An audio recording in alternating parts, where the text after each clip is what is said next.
من الشيطان الرجيم بسم الله الرحمن الرحيم قل هل يستوي الذين يعلمون والذين لا يعلمون صدق الله العلي العظيم وبلغنا رسوله النبي الأمين الكريم ونحن على ذلك لمن الشاهدين والشاكرين والحمد لله رب العالمين. وقال الله تبارك وتعالى في شان حبيبه الكريم إن الله وملائكته يصلون على النبي يا أيها الذين آمنوا صلوا عليه وسلموا تسليما. الصلاة والسلام عليك يا رسول الله، الصلاة والسلام عليك يا نبي الله وعلى آلك وأصحابك يا نور الله صلی اللہ تعالی علیہ وسلم. ممبر شریف پر جلوہ فراز جملہ علماء ملت اسلامیہ، بالخصوص خطیب ہندوستان حضرت علامہ مولانا سید اشفاق صاحب قبلہ دامت ظلہ علینا، نقیب ہندوستان حضرت مولانا زاہد صاحب قبلہ، شاعر ہندوستان جناب غلام نور مجسم صاحب قبلہ، اور جملہ سبھی سامعین و حاضرین علماء کرام اور کارکنان اجلاس، السلام علیکم ورحمۃ اللہ تعالی وبرکاتہ. وعلیکم السلام. اللہ رب العزت کا فضل ہے، اس کی دی ہوئی توفیق سے ہم اور آپ آج کی اس محفل میں شرکت کی سعادت حاصل کر رہے ہیں، اور شہزادے تاج الشریعہ قاضی القضات فی الہند حضرت علامہ مولانا محمد اسجد رضا خان صاحب قبلہ دامت برکاتہم العالیہ کی تشریف آوری آج کے اس پروگرام میں ہونی ہے. سو ہم بھی مشتاق ہیں اور آپ بھی منتظر ہیں. مجھے کوئی لمبی چوڑی گفتگو تو نہیں کرنی ہے، اور مجھے پتہ بھی نہیں ہے کہ کتنی دیر مجھے بولنا ہے. میں انتظار کروں گا کہ وہ تھوڑی دیر نہ بتائیں کہ کتنی دیر بولنا ہے. اللہ اللہ اللہ اللہ اللہ اللہ اللہ تو زیادہ بہتر ہوگا. خیر، چند باتیں میں آپ سے عرض کرنا چاہتا ہوں. ایک ہنگامہ محشر ہے. یہ کوئی شعر نہیں ہے، یہ واقعہ ہے. میں عرض یہ کر رہا ہوں کہ ابھی آپ کو بہت سارے لوگوں کو سننا ہے، تھوڑی سی توجہ رکھیں اور دلجمعی کے ساتھ سنیں. آپ کچھ سننے کے لیے تیار ہیں، ایسا آنے والوں کو لگنا چاہیے. تو ہم تو یہاں یا چچا محترم سید صاحب قبلہ ہم سب مقدمۃ الجیش کی طرح جو ہے وہ حاضر ہیں. اللہ اللہ، اصل فوج ابھی باقی ہے. اللہ، اور وہ جب آئے گی تو پھر آپ سمجھیے گا. اس لیے آپ کو میں ابھی سے کہتا ہوں کہ آپ ذرا سا تیار ہو لیں اور وارم اپ ہو جائیں. ٹھیک ہے؟ حضوری اور متائے چشم تر الحمدللہ. زاہد بھائی قبلہ سے میں گزارش کروں گا، میرے بڑے ہیں اور بہت شعر شناس بھی ہیں اور ماشاءاللہ بڑی علمی شخصیت ہے.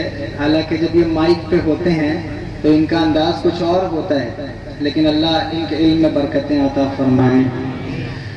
حضوری اور متائے چشم تر الحمدللہ، کھلا مجھ پہ درے خیر البشر الحمدللہ. اور نظر آنے لگا ہوں اور نظر آتا رہوں گا. نظر آنے لگا ہوں اور نظر آتا رہوں گا. مسلسل مجھ پہ ہے ان کی نظر الحمدللہ. نعرہ تکبیر، نعرہ رسالت، مسلک اعلیٰ حضرت علامہ منظور احمد شہیدہ صاحب قبلہ، نعرہ تکبیر، نعرہ رسالت۔ مبلغ ویڑھن ہمارے بہت پرانے مبلغ حضرت علامہ مولانا منظور احمد صاحب قبلہ شہیدہ تشریف لے آئے، آپ حضرات ان کے بھی چہرے کا دیدار کریں اور حضرت کو اطمینان کے ساتھ بیٹھائیں۔ آپ کی توجہ میری طرف چند باتیں جو میں عرض کرنا چاہتا ہوں، توجہ ہے آپ کی؟ شروع کروں؟ جہاں کہیں بھی علم نہیں ہوتا ہے وہاں بڑا اندھیرا ہوتا ہے، جہاں علم نہیں ہوتا ہے وہاں بڑی پریشانیاں ہوتی ہیں، بڑی مصیبت ہوتی ہے اور بہت سارے معاملات ہوتے ہیں۔ جہاں علم نہیں ہوتا ہے وہاں لڑائی جھگڑے فتنے اور فساد ہوتے ہیں۔ جہاں علم نہیں ہوتا ہے وہاں خرافات، وہاں جو ہے وہ گناہ اور وہاں تمام طریقے کی برائیاں جنم لینے لگتی ہیں۔ اور جہاں علم ہوتا ہے وہاں کامیابی ہوتی ہے، وہاں کامرانی ہوتی ہے۔ آج میں نے اس موضوع کا سلیکشن کسی کارکنان کے کہنے پر یا انتظامیہ کے کہنے پر نہیں کیا ہے، بلکہ اس جلسے کو دیکھ کر اور اس کے بینر کو دیکھ کر اور آمد شہزادے تاج الشریعہ کے حوالے سے جو بات میرے ذہن میں آئی اور جو اس وقت میرے ذہن میں مستحضر ہے، میں اس کو عرض کر رہا ہوں کہ علم کی فضیلت کیا ہے۔ اور بات جب تاج الشریعہ کی ہو تو پھر علم کی بات نہ کی جائے، ایسا کیسے ہو سکتا ہے؟ بات خانواد اعلیٰ حضرت کی ہو اور علم کا تذکرہ نہ ہو تو ایسا کیسے ہو سکتا ہے؟ جہاں علم ہوتا ہے وہاں کامیابی ہی کامیابی ہوتی ہے، جہاں علم ہوتا ہے وہاں سربلندی ہی سربلندی ہوتی ہے۔ اسی لیے جب قرآن دنیا میں آیا تو قرآن نے دنیا کے سارے فرق مٹا دیے۔ قرآن نے کہا کوئی کسی گورے کو کسی کالے پہ فضیلت نہیں ہے، قرآن نے کہا کسی بونے پر کسی لمبے کو فضیلت نہیں ہے، قرآن نے کہا کہ کسی اونچے کو کسی چھوٹے پر فضیلت نہیں ہے، قرآن نے افریقہ اور آسٹریلیا پر بسنے والوں کے فرق کو مٹا دیا، قرآن نے مالداروں اور غریبوں کے فرق کو مٹایا۔ قرآن وہ کتاب ہے جس نے ذات اور برادری کے فرق کو مٹا دیا، جس نے امیری اور غریبی کے فرق کو مٹا دیا۔ ساری دنیا کے اندر آپ دوسرے دھرموں کا مطالعہ کریں، آپ کو پتہ چلے گا دھرموں پر بڑے بڑے انٹلیکچوئل اور بڑے بڑے لیکچر دینے والے ڈیبیٹ کرنے والوں سے پوچھئے کہ باتیں کرنا بہت آسان ہے اور گفتار بہت آسان ہوتی ہے، لیکن کبھی اپنے دھرم کے آئینے میں جھانک کر دیکھو تمہیں پتہ چلے گا کہ امیری اور غریبی کا فرق کتنا ہے، اونچے اور نیچے کا فرق کتنا ہے۔ بات تو یوں ہے کہ ہم کسی کے دھرم پر بات نہیں کرنا چاہتے، لیکن اصل بات جو میں کہنا چاہتا ہوں وہ یہ ہے کہ ہماری کتاب نے دنیا کے سارے فرق مٹا دیے ہیں۔ یہ واحد قرآن ہے جس نے ہر گورے اور کالے کا فرق مٹایا، اونچے اور نیچے کا فرق مٹایا، امیر اور غریب کا فرق مٹا دیا، بلکہ یوں کہا گیا کہ ایک ہی صف میں کھڑے ہو گئے محمود و ایاز، نہ کوئی بندہ رہا نہ کوئی بندہ نواز، سارا فرق قرآن نے مٹایا۔ لیکن ویڑن میں بسنے والوں اور جلسے میں آنے والوں، میں تمہاری توجہ چاہتا ہوں، سارے فرق کو قرآن نے مٹا کر اعلان کیا کہ دنیا کا سارا فرق تو مٹ سکتا ہے لیکن عالم اور جاہل کا فرق نہیں مٹ سکتا۔ عالم اور جاہل ایسا نہیں ہو سکتا کہ عالم اور جاہل ایک ہی صف میں کھڑے ہو جائیں۔ یہ ہو سکتا ہے کہ دنیا میں آپ جو ہے وہ علم کا لبادہ اوڑھ کر عالموں کے ساتھ ایک صف میں کھڑے ہو جائیں یا مالداری کی بنیاد پر عالموں کے صف میں کھڑے ہو جائیں، لیکن یہ قرآن کا اعلان ہے کہ قل هل يستوي الذين يعلمون والذين لا يعلمون۔ سارے فرق تو مٹ سکتے ہیں لیکن یہ نہیں ہو سکتا۔ کیا ہوا بھائی؟ کیا بات ہے؟ اٹھ جائیں آپ حضرات جو وہاں بیٹھے ہیں، وہ اٹھ جائیں اور آپ شور نہ کریں، سب آپ کے مہمان ہیں، اطمینان سے بولیں، لہجے کو نرم رکھیں، یہ تاج الشریعہ کی محفل ہے۔ تو لوگ یہ سمجھتے ہیں کہ بڑا کنفیوژن ہے۔ ساؤتھ میں گیا تو لوگ سمجھتے ہیں کہ خانواد اعلیٰ حضرت کے لوگ بڑے جو ہے وہ ناراض ہونے والے ہوتے ہیں۔ یہ کنفیوژن ہے، میں دور کر دوں اس کو۔ لوگوں کے ذہن میں یہ بات، اصل میں غصہ وہاں ہوتا ہے، تنک مزاجی وہاں ہوتی ہے جہاں علم نہیں ہوتا ہے۔ علم سے جڑ رہا ہے یہ مسئلہ۔ آج کل